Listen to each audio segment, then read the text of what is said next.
You talk about it in the book, and I think it's also powerful. Spending time with kids, just being around them is not quality time. It has to be super intentional.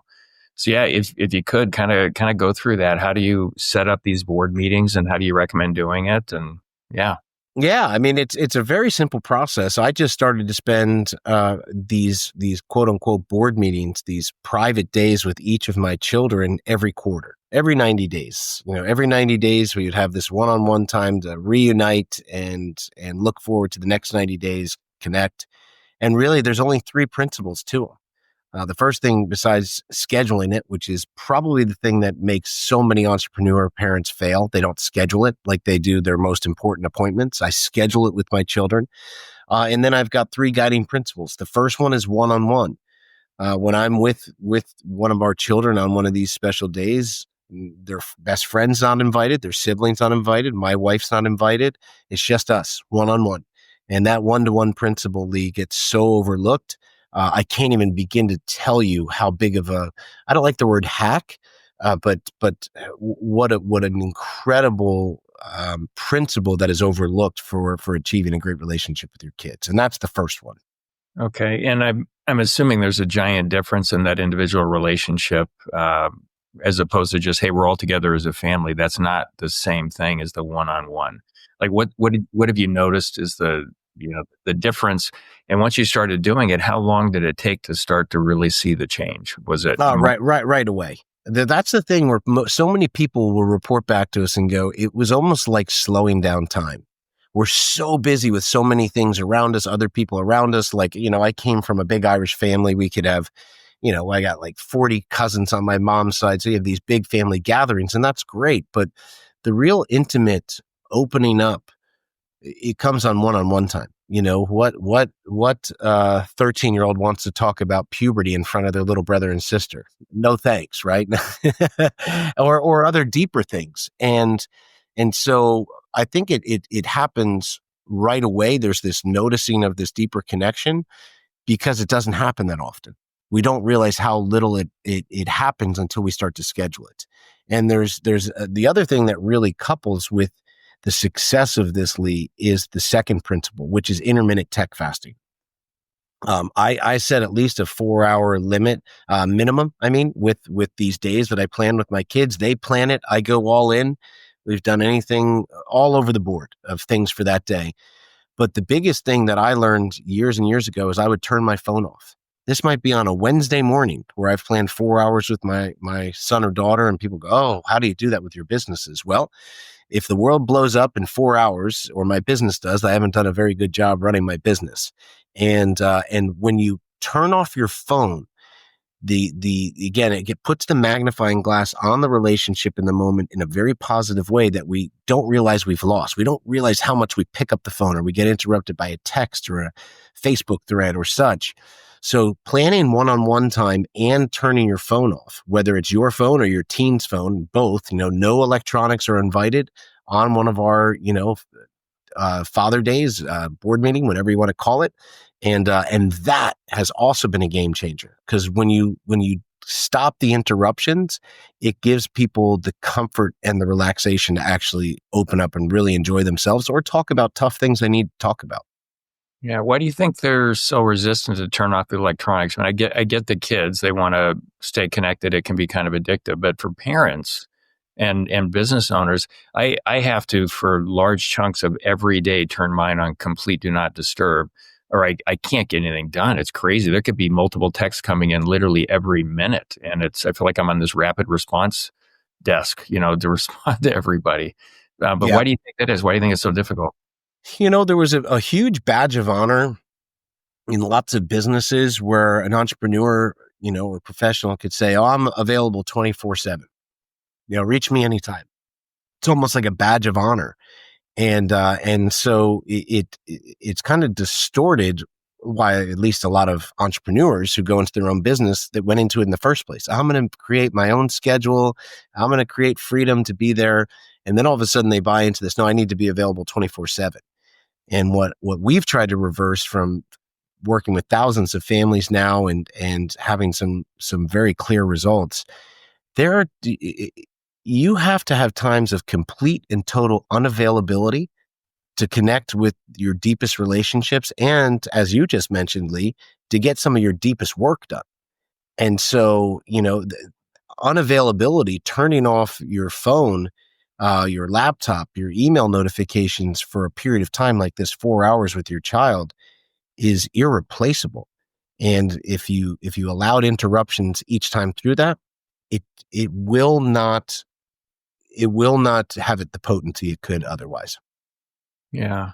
And this, I want to get to the third principle, but this notion of entrepreneurs saying, I'm doing it for the family, often ends up being the exact opposite. They're driving the family away. So, talk about that. That was super powerful, also. Yeah, the the claim of I'm doing it for the family has some truth to it, but then it has some misconception to it too. Because what happens is, first of all, I've seen it personally in my own life years ago, and with others I've worked with and coached with. It's easier to be a good business person than it is to be a good mother or father, I think. And so we say we're doing it for our family, but we also feel like maybe we're gonna, and this could be a subconscious thing, but it happens. Maybe I'm not, the best thing I can do is just be at work, and we don't give ourselves credit of the importance of us, our personal relationship. And so we almost hide at work. Also, because sometimes there's not a lot of glory in certain parenting. Those late night moments we have, or things of toddler meltdowns, teen grumpiness, there's not a lot of thumbs ups coming to you at that, or accolades or awards coming in your industry.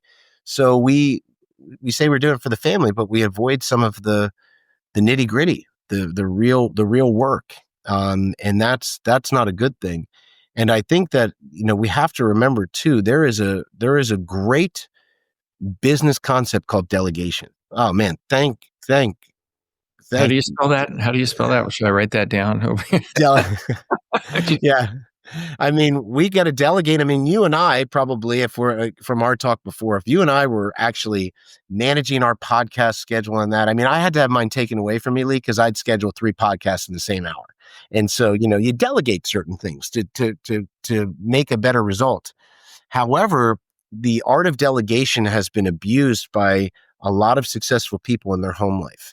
What they've done is they've used the art of delegation to delegate themselves completely out of family life to a spouse, to a grandparent, to an older sibling, to a nanny. And then they can't explain. I've seen this so many times, I can't even tell you, that they feel like this disconnection at home. And they're almost feeling guilty, depressed, and even bitter. And they don't realize they've delegated themselves out of the relational part of family that you never really should have or never really wanted to. And so the intention was good, but it's really an abuse of the principle of delegation, and it's something you want to reverse gears on. If you've done that, you want involvement with your family life. You don't want them to leave at that 18th summer and you're a stranger, where you've just been almost like just a disciplinarian or a ATM machine. That's a terrible feeling that I've seen a lot of people go through.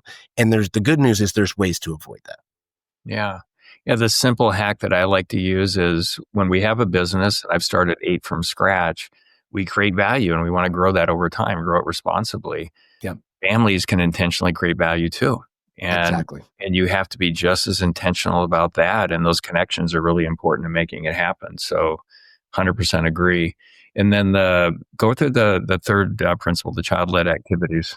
Yeah, the third principle. So just to review, we slate at least 4 hours. We're one-on-one without electronics, what we practice called intermittent tech fasting. If you've ever heard of intermittent fasting, you're not giving up eating. You're just giving up eating between certain times. And that's what we do with our tech and our family.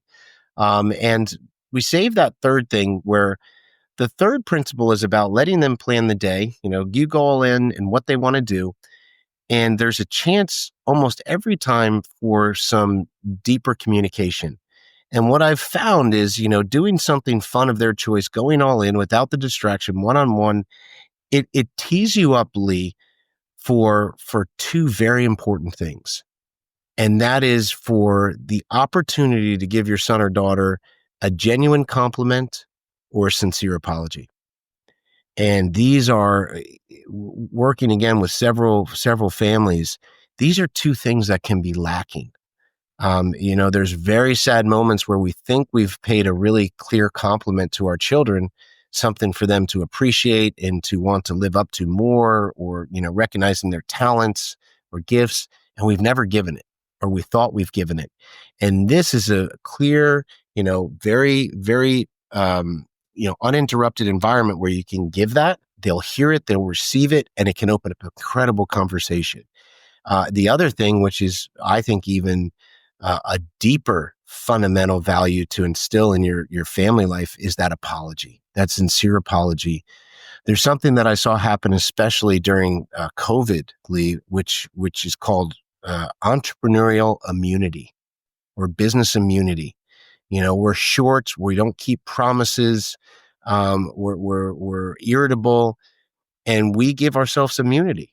We might roll over our children in a promise, or we set a bad example of impatience or curtness, and we say, "Well, I'm running two businesses, or I'm doing this," and we give ourselves immunity instead of apologizing. And let me tell you, that works in the short term. But once a 5-year-old becomes a 17-year-old, that is either consciously or unconsciously remembered, and it doesn't fare well. And so when we take the time, some of the best bonding moments, and some of them been the deepest and some of them been the funniest that I talk about in some of my talks, is when I stop to give a sincere apology to one of my sons or one of my daughters. And it's something that is not always easy for highly successful, highly driven people. But man, what a connection point when you'll actually offer a sincere apology on something that might have happened that day or a week ago or a month ago. And you take the time to give a sincere apology, not a backhanded one, but a very sincere one. It really does open up some big doors.